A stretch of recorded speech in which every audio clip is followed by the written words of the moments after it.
What was this? An Otamatone. If you don't know it, it is a funky looking synthesizer and it can play one tone, which is kind of similar to a saw wave.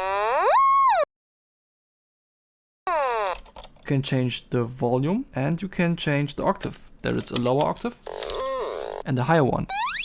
And in this recording I used the middle octave because it sounds neutral and nice. And I recorded a bunch of stuff and it sounds pretty glorious. The reason for that is the effect chain, of course. On all of these tracks I have BX Crispy Tuner for tuning whatever I'm doing to the right pitch. Removing the DC offset. For some reason this synthesizer has DC offset, boosting the sweet spot. And then I go into it with Filtron because it's a nice filter and you can actually route the output of the last plugin into its sidechain input to modulate the cutoff, which can sound pretty cool on monophonic sounds like this. So you might be wondering, what is even the need for all of these effects? So let me turn them all off and now you can listen to this part again.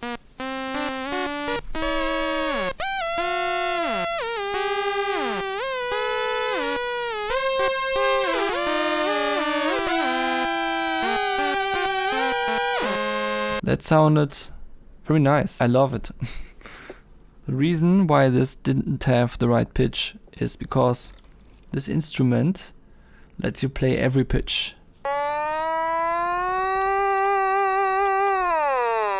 And everything that is in between the pitches. It's kind of like an analog MPE controller. That's how I like to see it. Some people might say, why do you buy an instrument that allows you to be between the pitches but then slap an Autotune plugin on it? Well, you could ask the same thing to people who just use their voice. You just want to have the actual pitch of whatever music you're currently playing. And if you're not the best player of all time, then you just use a plugin for that. And also because it just shapes the sound in a nice way when you turn down transition time to get these extremely smooth bends, stuff like that. Also when you turn down the tightness a little bit, then you can still perform the vibratos, which is an essential part of performing this instrument. So I'm not really losing anything important here. So let's look at the waveform of this synthesizer before it runs through the effects.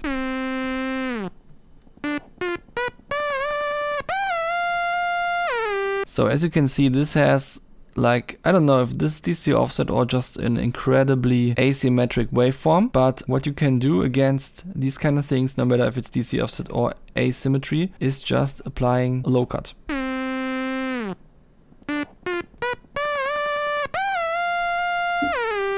So as you can see, it didn't get rid of the asymmetry entirely, but it pushed it more into the right direction. The only thing that I could add to make it even better is a gate to kind of keep the noise floor down whenever there is no note.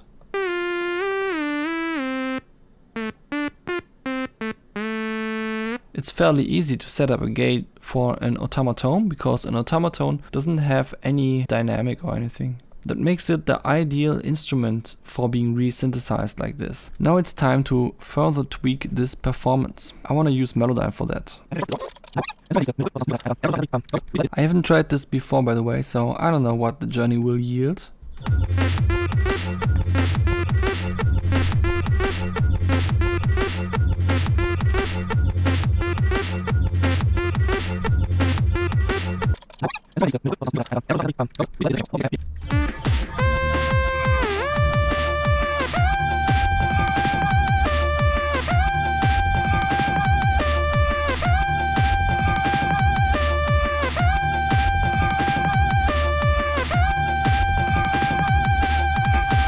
Now that was an interesting experience. A lot of times Melodyne detected the start of a note at the wrong place, and so I had to set cuts like this. I think it's because of the DC offset. Maybe that confuses Melodyne a little bit. Also what surprised me was that I didn't actually have a lot of vibrato on a lot of these notes, and some of my slides were kinda rough. I did have this end note with this really nice vibrato though.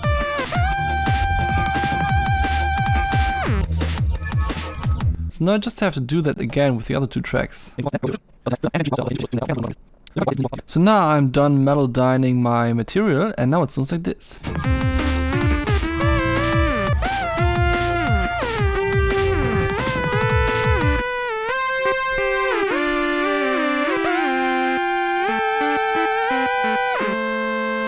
I want this long recording to be the main one and the other ones like backing tracks, so I should give them a reverb.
I really still have to learn how to play this instrument for real, but I only got it for a few days so far. What can you learn from this video? First of all, automatones are cool and you can use them even if you are not very good at playing them yet. Second of all, when you use them, you can use similar effects as you would use with vocals, which fascinates me a lot. And third, because every good list has 3 points on it, I think it's just a different mindset that opens up when you have to use an instrument like that, and that's why I like to put myself into situations like this where I just have to, you know, come up with a solution for a problem like not being skilled at an instrument yet. That is the kind of challenge that I like to seek when I make music, and if you also like that, then yeah, you know that you are at the right place here.